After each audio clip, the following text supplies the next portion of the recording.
Ahora, yo te decía que el último punto, porque ahorita que me doy cuenta ya solo nos quedan 20 minutos. El último punto que quería que conversáramos era la crisis del año 2008, ese temita nuevo que San Marcos se sacó de pronto de la nada y Eso, ya, eso quería preguntarle, profe, antes de que se vaya. ¿sí? Ya, ok. Cátenos que no, tengo que ver mi novela, sorry. Pablo, sí, la crisis económica del año 2008, la crisis económica del año 2008. Ya, la crisis económica del año 2008 fue muy importante, aparte de por sus consecuencias, fue muy importante porque también generó un cuestionamiento al modelo económico. Ya te había dicho hace un rato, ¿no? Modelo económico neoliberal. Cuando cayó la Unión Soviética, Estados Unidos le dijo al mundo, ya ven, cuando el Estado dirige la economía no funciona. ¿Qué hay que hacer? Estados Unidos le dijo lo que yo siempre he dicho que tienen que hacer, dejar la economía en manos del mercado. Y algunas veces tiene un amigo cargoso que cuando cometes un error te dice, ya ves, yo te lo dije. Ya, como si eso ayudara en algo. Ya metiste la pata, estás en el problema, pero siempre hay un cargoso que te dice, ya ves, yo te dije. Ya, ¿sirve de algo? No, pero ahora te lo dice. Ya, igualito es Estados Unidos. Cuando cae la Unión Soviética, Estados Unidos le dice al mundo, ya ven, yo tenía razón. Yo tenía razón. El Estado no debe meterse en la economía. ¿Qué hay que hacer? Dijo Estados Unidos. Hagan lo que yo siempre les he dicho que hagan. Neoliberalismo, libre mercado, propiedad privada, libre empresa. Durante los años siguientes, todo el mundo comenzó a seguir al pie de la letra la receta de Estados Unidos. Empresas privadas, menos subsidios, privatización de empresas del Estado, libre comercio. Todo el mundo al pie de la letra la receta norteamericana. En los años 90. Aquí en el Perú, Fujimori, como alguna vez lo hemos dicho en clases, ¿no? Fujimori no inventó nada, pues no te estoy diciendo que sea un buen o mal presidente, lo único que te estoy diciendo es que a Fujimori lo debes entender en su contexto. ¿Cuándo llega al poder Fujimori? 1990. ¿Qué está ocurriendo en el mundo? Está cayendo la URSS. ¿Qué hace Fujimori en el Perú? Lo que todo el mundo hacía en esa época. Menos Estado y más mercado. ¿Y qué hace Fujimori en el Perú? Le dicen políticas económicas neoliberales. Claro, Jesús. Empresas privadas, menos aranceles, menos control, menos regulación, libre mercado. Correcto. Y que es más o menos el modelo que nos rige hasta ahora. Ahora, esa fe, esa confianza en las recetas económicas de Estados Unidos, ¿duró para siempre? No. ¿Cuándo se quebró? Acá, en la gran crisis económica del año 2008. Si la universidad me pregunta, ¿por qué es importante esa crisis? Porque puso en cuestionamiento el modelo económico neoliberal. Ahora, ¿por qué ocurrió? En realidad no es tan complicado. Bueno, ahí te estoy poniendo un concepto de neoliberalismo y globalización por esa cosa. ¿Por qué ocurrió? Mira, para entender por qué ocurrió, debes entender algunos procesos previos. En los años 90 habían venido ocurriendo algunas cosas. En los años 90, países tercermundistas que habían tenido sus años de crecimiento, de pronto entraron en crisis. México, Tailandia, Malasia, Filipinas, Brasil, Rusia. En los años 90 tuvieron crisis económicas. ¿De acuerdo? Ah, muy bien, Josué. En los años 90 también, las primeras empresas de Internet, en las cuales mucha gente se confió y mucha gente invirtió, en los años 90, amigo Pablo, en los años 90, muchas de esas empresas colapsaron rápidamente y se fueron a la quiebra. Y la gente que había invertido en ellas quebró también. En los años 90, el Congreso de Estados Unidos fue cambiando algunas reglas, quitándole el control a los bancos. ¿Por qué te estoy mencionando todo eso de ahí? Porque ponte a pensar, Pablo, ponte a pensar, José. Si en los años 90 tú inviertes en México y México quiebra, inviertes en Brasil y Brasil quiebra, inviertes en Tailandia y Tailandia quiebra, inviertes en Rusia y Rusia quiebra. ¿Cuál es la moraleja? Esos países tercermundistas no son confiables. ¿Qué hay que hacer? Hay que invertir en países más confiables. Muchas de estas personas, muchos de esos inversionistas, sacan su plata de esos países subdesarrollados y la llevan a un país que parece más confiable. ¿A dónde? Estados Unidos. ¿Ok? Las crisis en los mercados tercermundistas provocan pánico en los inversionistas. ¿Qué hacen muchos inversionistas? Sacan su plata de ahí y la traen a Estados Unidos. Cuando en Estados Unidos en los años 90 las primeras empresas de Internet quiebran, estos inversionistas dicen, moraleja, hay que invertir, pero hay que invertir en algo que tenga un respaldo real. ¿Cómo así? Yo invierto en Facebook, Facebook quiebra, ¿qué me queda para vender? Nada, pues, ¿qué te va a quedar para vender? Tus memes. No, pues, entonces, no hay un respaldo real. La ola de quiebra en las primeras empresas de Internet hizo que los inversionistas dijeran, ¿sabes qué sería mejor? Sería mejor invertir en casas, en terrenos, en inmuebles, en edificios. Porque cosa que si hay alguna turbulencia económica, esa casa en la que invertiste la puedes vender y recuperas tu inversión. ¿Entiendes a lo que voy? Los capitales migran, sí, José, pero en ese momento no sabían, pues, hermano, no seas aguafiesta. Los capitales migran a Estados Unidos, los capitales migran a Estados Unidos, y en Estados Unidos los inversionistas toman su capital, toman su dinero y empiezan a invertirlo en cosas seguras, terrenos, inmuebles, casas, edificios, departamentos, viviendas, porque decían, eso tiene un respaldo real, eso tiene, si fracasa, vendo mi producto pues, y recupero lo que invertí. En los años 90 también, te dije, el Congreso de Estados Unidos le quita las reglas a los bancos. Y eso fue muy peligroso, solo que en ese momento nadie se dio cuenta. Pero fue muy peligroso porque de aquí en adelante, con menos controles, los bancos podían invertir, o sea, podían realizar inversiones cada vez más arriesgadas. El gobierno deja de controlar a los bancos. Y en ese contexto en el que tienes, en Estados Unidos, mucho dinero, inversiones en viviendas, terrenos, casas, los bancos cada vez con menos control, en ese contexto, además, ocurren los atentados del 11 de septiembre. Y eso también tuvo que ver, porque los atentados del 11 de septiembre provocaron una crisis económica. De pronto nadie se quería subir a un avión, lógico, bueno, ¿quién se va a querer subir a un avión? De pronto ya no había tantos vuelos como antes, de pronto ya no había tantas inversiones quizás en aerolíneas, en turismo como antes. La economía norteamericana parecía que iba a entrar en recesión. El gobierno de Estados Unidos decidió estimular la economía para evitar que el pánico por los atentados le hiciera más daño a la economía. ¿Qué hizo el gobierno de Estados Unidos? ¿Qué hizo el Banco Central, digamos, de Estados Unidos? ¿Qué hizo la Reserva Federal? Comenzó a dar más facilidades para las deudas, más facilidades para los préstamos, más facilidades para los bancos, más facilidades para el crédito.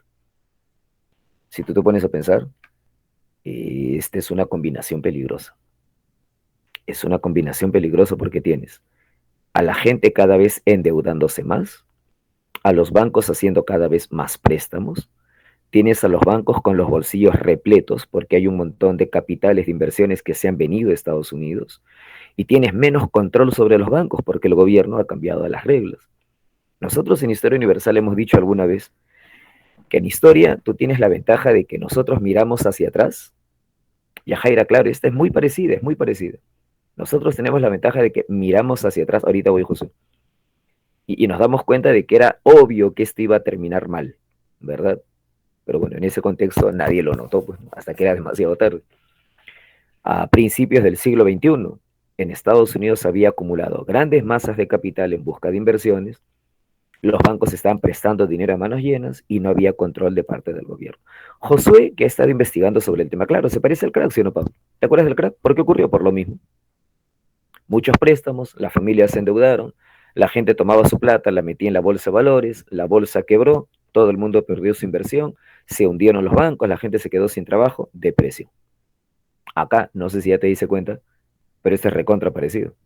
Otra vez euforia, otra vez los bancos están prestando dinero a manos llenas.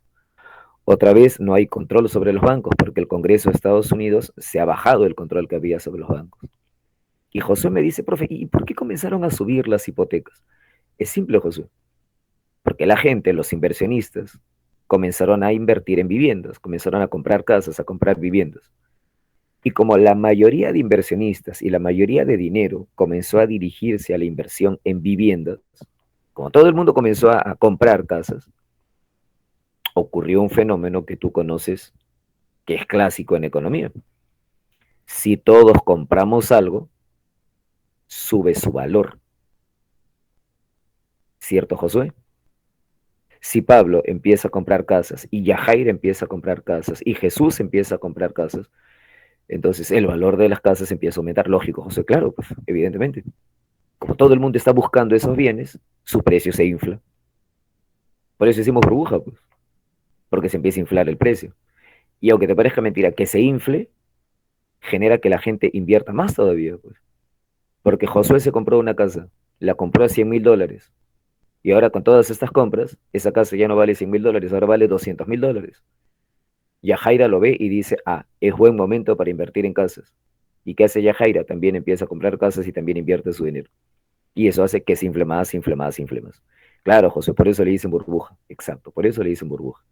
En los años siguientes, las familias, los bancos empiezan a invertir en casas, empiezan a invertir en terrenos, empiezan a invertir en inmobiliarias, y eso infla el valor de las viviendas, infla el valor de las casas. ¿De acuerdo? ¿Cuál es el problema?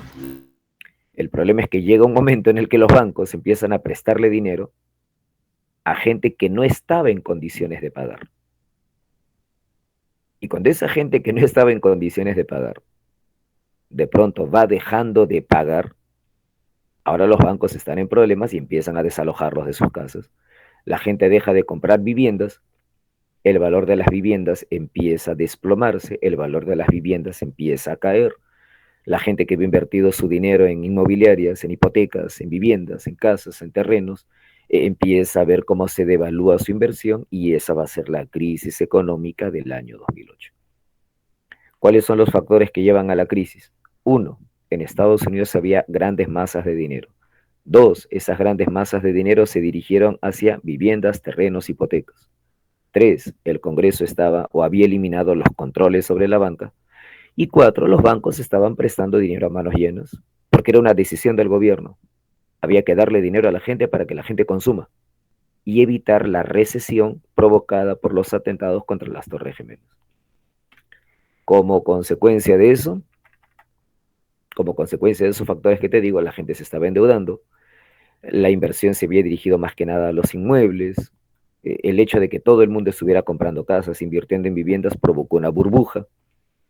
Los bancos comenzaron a prestarle dinero a gente a la que en realidad no deberían haberle prestado dinero, porque era gente insolvente, era gente que no podía pagar, era gente que si uno lo analizaba bien, era gente que no merecía un crédito, porque era gente de bajos ingresos, o gente que, exacto Pablo, gente de pocos recursos, o gente con antecedente de no haber pagado sus deudas. En circunstancias normales, a esa gente ni de chiste le hubieran dado un préstamo. Claro, Pablo, exacto. Pero ¿cuál es el problema? Que estamos en una época en la que los bancos están con los bolsillos llenos de plata, y el gobierno ha dado la orden de que se dé préstamo, se dé crédito, el gobierno está promoviendo los créditos a manos llenas. Entonces se le empieza a dar créditos, hipotecas a estas personas. A esas hipotecas, a esos préstamos se les llama hipotecas subprime. Tú sabes que prime significa de alta calidad. Subprime significa que no eres de alta calidad. Hipoteca subprime significa algo así como que le están dando un préstamo a un cliente no tan confiable, pero se le están dando. Obviamente uno dirá, profe, pero qué tonto el banco. ¿Cómo le va a prestar dinero a alguien que probablemente no lo pueda pagar? Es que los bancos tramposos luego le vendían esa deuda a otro banco. Los bancos se la saben todas. Un banco le da un préstamo a Josué, y ese banco, para no hacerse problema, esa deuda se la vende después a otro banco. O sea, la deuda de estos clientes se la van vendiendo entre bancos y bancos. Y el banco que compra la deuda no se da cuenta de que está comprando la deuda de un cliente que no es confiable. Disculpa, me detengo. Estos conceptos económicos son un poco complicados. ¿Me estás entendiendo hasta ahí? Sí. Sí, ya. Ok. Entonces, ¿por qué se produce la crisis? Uno, las familias, los gobiernos y las empresas se están endeudando. Dos, están invirtiendo en viviendas. Tres, eso infla el valor de las viviendas, burbuja. Cuatro, peligro. Le están prestando dinero a clientes subprime, clientes que no van a poder pagar. Cinco, los bancos tramposos le están vendiendo la deuda a otros bancos. Y esos otros bancos la compran porque pobres tontos no saben que están comprando deuda de clientes que no son confiables. Ahora, obviamente tú preguntarás, profe, ¿y por qué no se están dando cuenta? Es que las agencias, sí, pero lo que pasa también, Jesús, es que a esos bancos que están comprando la deuda le jugaron sucio. Porque aquí, bueno, esto lo sabe la gente que sabe economía. Hay agencias que se llaman calificadoras de riesgo. Y como el nombre te lo dice, Esas agencias lo que hacen es ponerle una nota a una deuda, a una persona o a un país. Esas agencias se encargan de decir, Pablito es un buen pagador, le ponemos de nota triple A. Pablito paga antes de tiempo, paga puntual. Y cuando le ponen esa nota, ya todos los bancos saben que por esa nota Pablito es confiable y le podemos prestar plata. Las calificadoras de riesgo le ponen a Josué David de nota B. Significa Josué a veces se atrasa. Entonces ya los bancos saben que con Josué hay que tener cuidado porque ese pata le gusta cabecear a Josué. Entonces ya si le prestamos menos y le prestamos con altos intereses porque el pata no es confiable. Esas agencias se llaman calificadoras de riesgo. ¿Me entiendes, Josué? Esa nota también se la ponen a los países. Cuando tú veas que a países como Argentina les cobran más intereses por la deuda, es porque tienen mala nota. Tienen mala nota, no son confiables. ¿Y quién le puso esa nota? Las calificadoras de riesgo. Cuando a ti te digan, a Perú le han subido la nota de su deuda, significa que a Perú le han dado su estrellita y le han dicho, tú eres confiable, estás pagando puntual. Entonces te subimos la nota, ya no eres B menos, eres B más. Entonces, esas son las calificadoras. Pero ¿cuál es el problema? Que esas calificadoras le pusieron nota positiva a clientes que en realidad no eran confiables. Entonces, cuando esa deuda un banco se la vende al otro, el banco que compra la deuda está creyendo que es una deuda, mejor dicho, que es un cliente confiable. ¿Y por qué está creyendo eso? Pues esa deuda tiene una buena nota. Josué, algo así. Entonces aquí se juntaron varias cosas, bueno. Se juntó el endeudamiento, la inversión en viviendas, la burbuja, la falta de control, los créditos irresponsables a clientes que no podían pagar, este mecanismo de ventas de deudas entre bancos y la falla de las calificadoras de riesgo, que calificaron como positivo a deudas que en realidad no. Catherine hace una buena pregunta. Catherine, ¿y por qué les pusieron buena nota?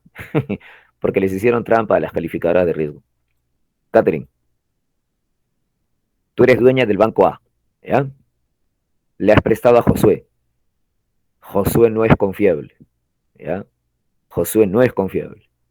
Pero tú quieres vender esa deuda que le has dado a Josué. ¿Qué haces, Catherine? Tú también le has prestado dinero a Yajaira, y también le has prestado dinero a Pablo, y también le has prestado dinero a Jesús. Entonces, ¿qué haces, Catherine? Con los 4 préstamos haces un paquete. ¿Me entiendes? La deuda de Josué, de Yajaira, de Pablo y de Jesús, lo vendes como un solo paquete de deudas, se lo vendes a otro banco. Y como de esos cuatro deudas que te estás vendiendo, 3 son buenas y una es un cliente que no paga, pero solamente es uno, los otros sí, entonces ya ahí camuflas la mercadería mala y la calificadora a todo el paquete le pone de nota A. Y el banco que la compra no sabe que en medio de todos esos clientes confiables le están metiendo algunos que no son confiables. ¿Entendiste el mecanismo? Sí, profe. Sí, tramposo, ¿no? Unas ratas, tramposo.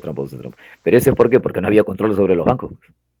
Eso es tramposo. Yo me voy al mercado a comprar frutas y si no escojo, ¿qué hace el vendedor? Sin ofender aquí a los que venden frutas.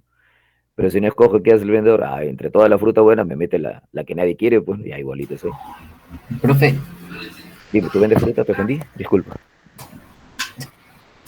Dime. Disculpe, ¿cómo es que afecta de repente la crisis de Estados Unidos a la Unión Europea o a los demás países? Ya voy a llegar. No, profe, ¿qué es? Entonces, esa crisis del año 2008 tiene esos factores.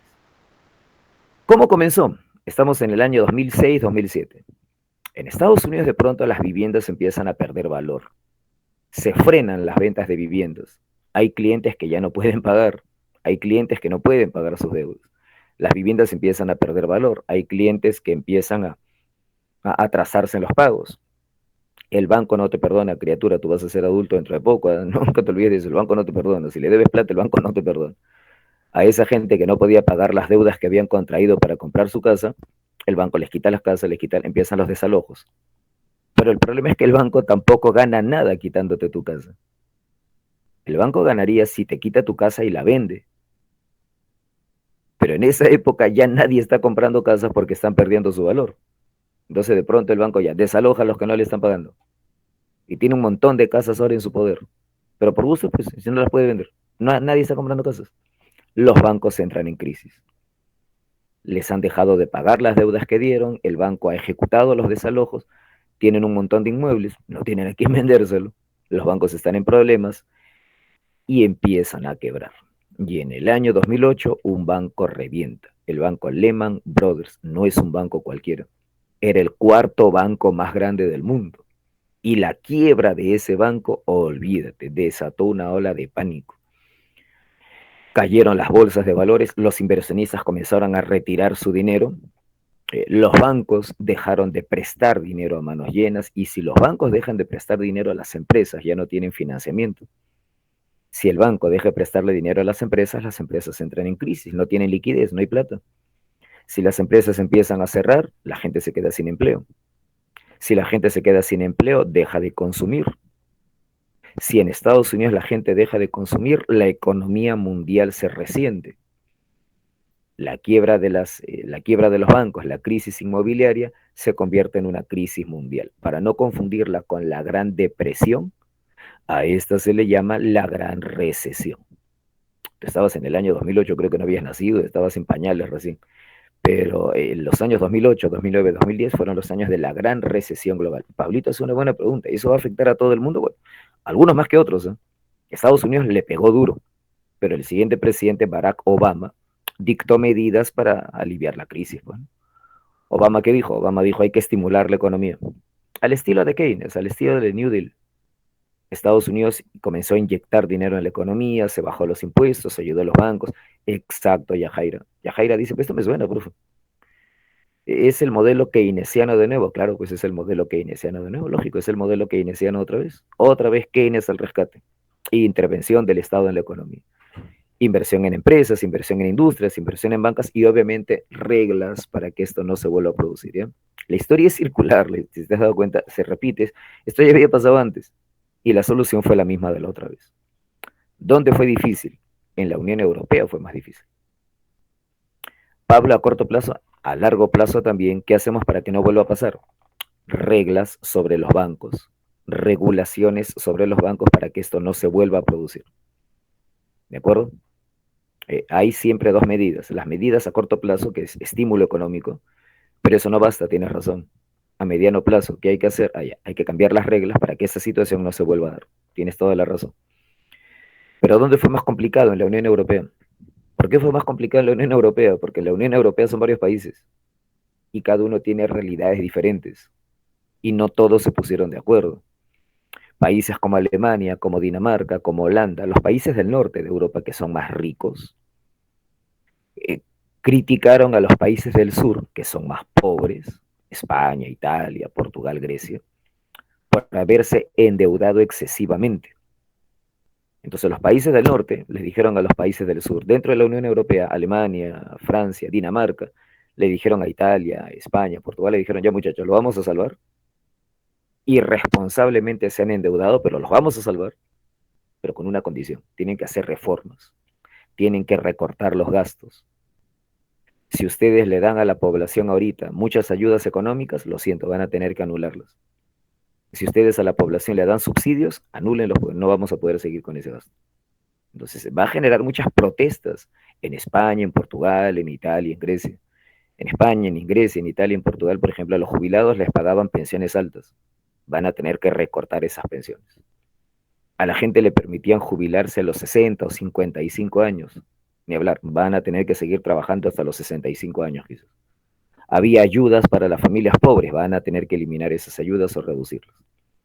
Entonces, si tu compañero pregunta, ¿y cómo afectó a la Unión Europea? La afectó bastante, porque generó tensiones dentro de la Unión Europea.